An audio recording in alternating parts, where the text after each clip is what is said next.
Episode 249. What do I even get them? Gifts, expectations, and letting go of typical when your child isn't. A holiday pep talk for moms just like us. So, hey, friend, welcome to another episode of the Not Your Average Autism Mom podcast. I am your host, Shannon Urquiola. So I'm wondering, did you miss me last week? Because it was Thanksgiving and I decided to skip doing a new episode and just give myself permission to spend most of the week out of my office and with my family who is up visiting from Florida. And I am so glad I did. We had a great week together. But I will tell you, I think I needed the whole weekend last weekend to just recover after entertaining all week. That's for sure. So, anyways, I hope you and your family had a wonderful Thanksgiving, whatever that looks like for you. And I am so glad that you're here today because we're talking about something that comes up every single year. And for so many of you, it creates anxiety and guilt and pressure and honestly, dread. Every single year, we get tons of messages from moms and grandmas and other family members saying, please help. What do I even get them for Christmas? They don't play with toys. So if you have a child on the spectrum who doesn't play with toys, who doesn't care about unwrapping gifts, or maybe doesn't even understand the purpose of gift giving at all, this episode is for you. Sit back, take a breath, and maybe even just unclench your shoulders a little bit because I'm about to take a whole lot of pressure off of your holiday season because this is where so many moms get stuck. This episode is for the moms who feel like you're doing the holidays wrong, for the moms who dread the question, what does he want for Christmas? For the moms who feel guilty that she doesn't want toys or games or anything that looks remotely typical. This is where expectations crash into reality. This is where the familiar frustration shows up. The frustration that only exists in that space between how you wanted something to be and how it actually is. And I want to start today by saying something that maybe you never heard. You are not doing it wrong if your holidays look different. Your child is not missing out on what they do not understand. And there is no rule that says you have to give gifts at all. And I know that's not what the world tells us. And it's definitely not what, the holiday movies or social media tell us. But I promise you, your child's happiness, their peace, their capacity, those are the things that matter. Not the wrapping paper, not the toy aisle, not the Pinterest experience. So we're going to talk about it honestly with a little laughter because I don't know, if we don't laugh at some of this, we'll cry and we don't have time for crying today. So if you've been parenting in this world long enough, you already know that there is nothing typical about our families or your daily life. And yet the holidays come around and suddenly there's this pressure to produce a normal Christmas or holiday season. And you know what I'm talking about. The picture perfect presents under the tree, the big reactions, the magical unwrapping moment, the toy catalogs and Black Friday shopping, and all the stuff that the world insists makes a childhood magical. And your child doesn't play with toys when their interests are not typical, when they don't even care about opening a gift. All of that feels like failure. But here's the truth that no one says out loud. You do not have a typical child. What are you trying to create a typical holiday for when you don't have a typical child? When Jordan was little, I tortured myself over this. Everyone would ask, what does he want for Christmas? What should we get him? What is he into? And inside, I would slowly feel like I was dying. Nothing. He isn't into anything. I don't know. I wish I knew. And I felt guilty, like I was doing something wrong, like he was missing out, like I was disappointing everyone. But the truth, he wasn't missing out. I just had expectations that didn't fit our reality. And that's the part no one tells you. Your expectations might be the only thing causing your pain. Because when you drop the expectation of typical, you also drop the guilt. I say it all the time. Frustration is that place between expectation and reality. And every year, moms walk right into that space and get stuck. Listen to me. Your child isn't missing out on something they don't understand. You're not doing it wrong. Your holidays don't need to look like anyone else's. And what I can tell you with 100% confidence is that your peace will grow the minute you stop fighting for something that doesn't fit your child or your family. And I want to say something that might just feel wildly freeing for you. It's okay if your child doesn't like toys. It's okay if they don't care about gifts at all. It's okay if the gifts you give your child are not toys. It's okay if they are not age appropriate. It's okay if they're not even fun.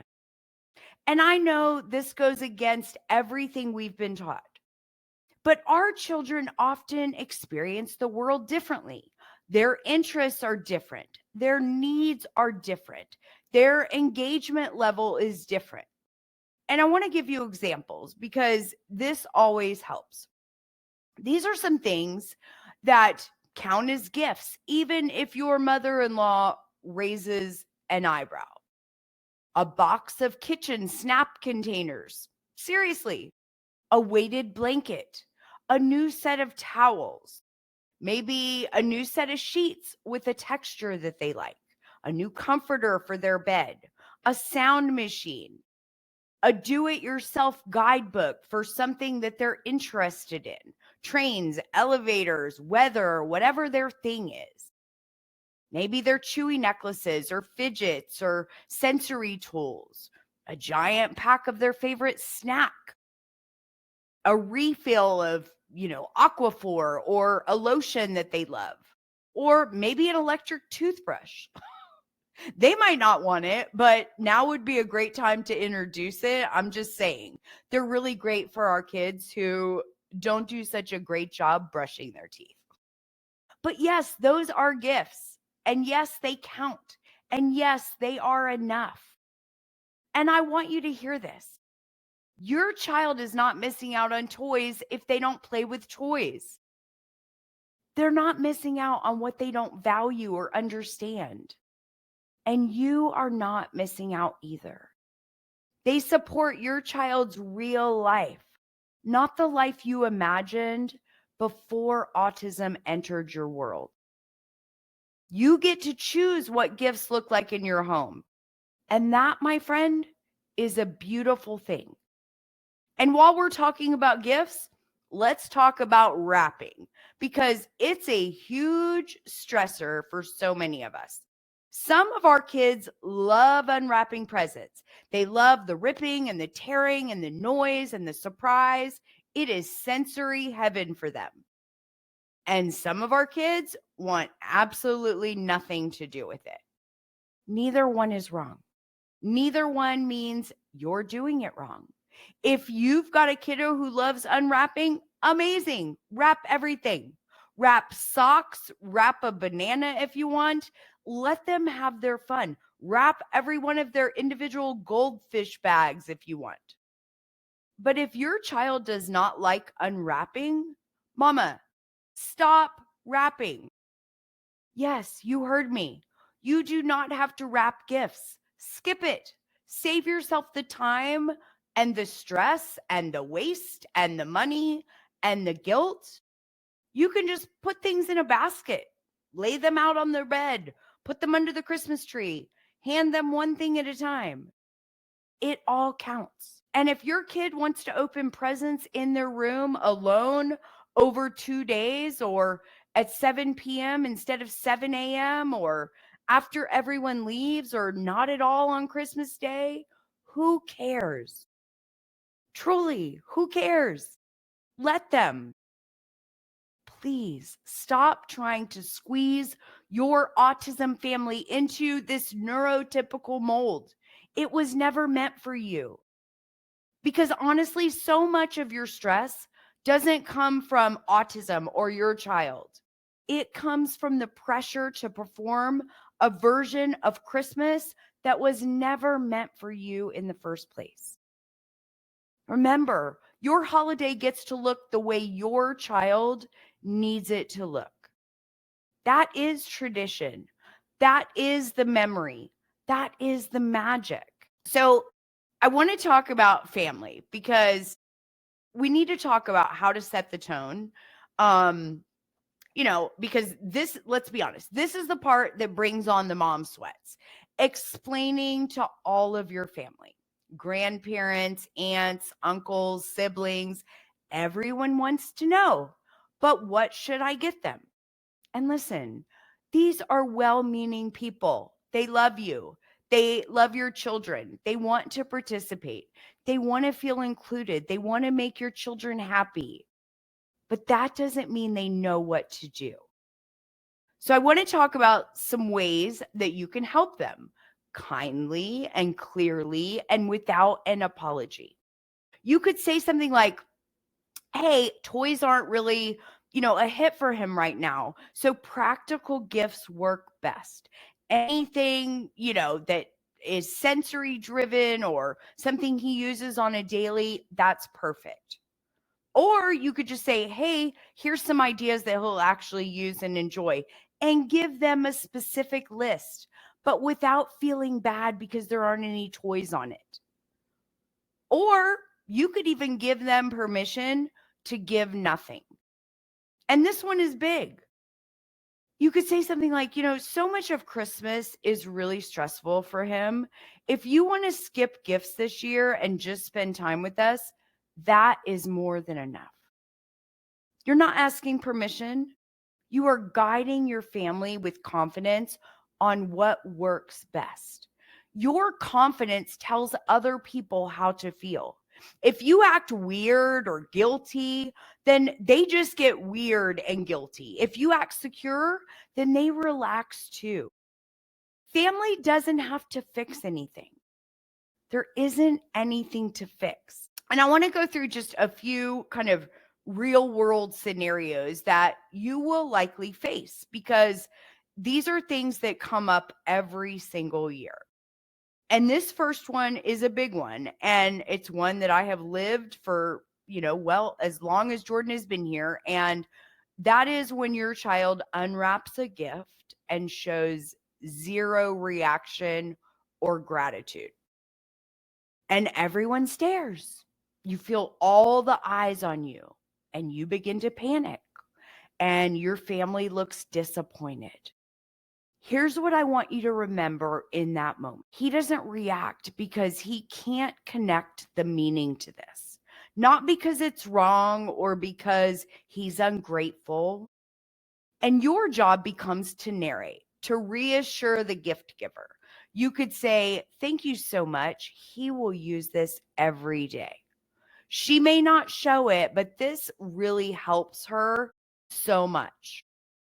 She loves textures like this. We sure do appreciate it. And that removes the awkwardness and reassures your family. Or how about when someone buys them a toy because, they want a normal experience? You could say something like, thank you so much. Toys aren't really his thing yet, but we really appreciate you thinking of him. You don't need to explain his diagnosis. You don't need to justify anything. Remember, your confidence tells others how to feel. If you're uncomfortable, they will be too. If you're confident, they will follow your lead. Now, I want to talk about the big one. And this is where most of your sadness lies. You feel guilty not having real gifts under the tree, or because the gifts don't look like you imagine. And this is where I step into coaching a little bit.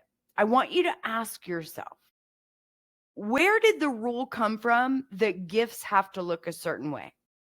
Remember, you get to define what Christmas looks like in your home. And then ask yourself, is this sadness coming from my child or from my expectations? Your child is not missing out. You are grieving the picture that you had in your mind, and that's okay. But I'm here to encourage you to not let that grief define your holidays. And the truth is, what you resist persists. If you fight, this should look different, you stay frustrated. If you embrace, this is our version, you find more calm and more peace. And here's what I want to leave you with today. I want you to remember this holiday season. Your job is not to create a Hallmark holiday. Your job is to create a regulated one. When your child doesn't like toys, the holidays can either feel like a reminder of everything that's different or an opportunity to create a holiday that finally fits your family. This is the moment where your thoughts matter. You can choose to think, this is sad. They're missing out. I'm missing out. Or you could choose to think, this is our version of the holidays, and it's exactly what it's meant to be. One leads to guilt, the other leads to peace and more happiness, and you always get to choose. Now, I have a lot of people that always ask me, what does Christmas look like for you now, Shannon? And I never mind sharing that because I always want you to know that things along this parenting journey always evolve. Thankfully in his 20s, Jordan discovered two magical things: funny t shirts and hoodies and escape room type puzzles. Those are his go tos. Those are our go tos as a family. But, Mama, that took years. I didn't have easy gift ideas when he was little. I didn't know what to buy. I didn't know what he'd like. I didn't know what made sense. I didn't know what to tell people, just like you. And I didn't have someone telling me practical gifts are okay. A new comforter or weighted blanket are great gifts. Simple is enough. You're not doing it wrong. Truly, I wish someone had told me what I am telling you now. You are not doing it wrong. Your child is not behind. You don't need to force a typical Christmas for a non typical kid. I learned all of this way too late and the hard way. And I don't want that for you. I want you to remember there is no right way to do Christmas or the holiday season. There is only what works for your family. You are not responsible for producing a Pinterest Christmas. If that means towels and socks, perfect. If that means no gifts at all, perfect. If that means no wrapping, perfect. If that means your child opens a gift in their room 2 days later, perfect. You are not failing. Your child is not missing out. You are not doing it wrong. You are raising a child on the autism spectrum, and they have a different neurology and a different understanding of the world. And adapting to them is not lowering the bar, it's loving them exactly how they need to be loved. So, as you go into this holiday season, I encourage you to remember frustration lives in that gap between expectation and reality. Write it on a post it note, a bright pink one, and put it where you can see it. Close the gap, mama. That's up to you. Choose expectations that fit your child. And let this be the year that you finally embrace the holidays without guilt, without fear, and without wishing for something different. Thank you so much, as always, for spending a little bit of your day with me today. I hope this episode has been helpful, and I hope it reminds you that you are not alone in any of this.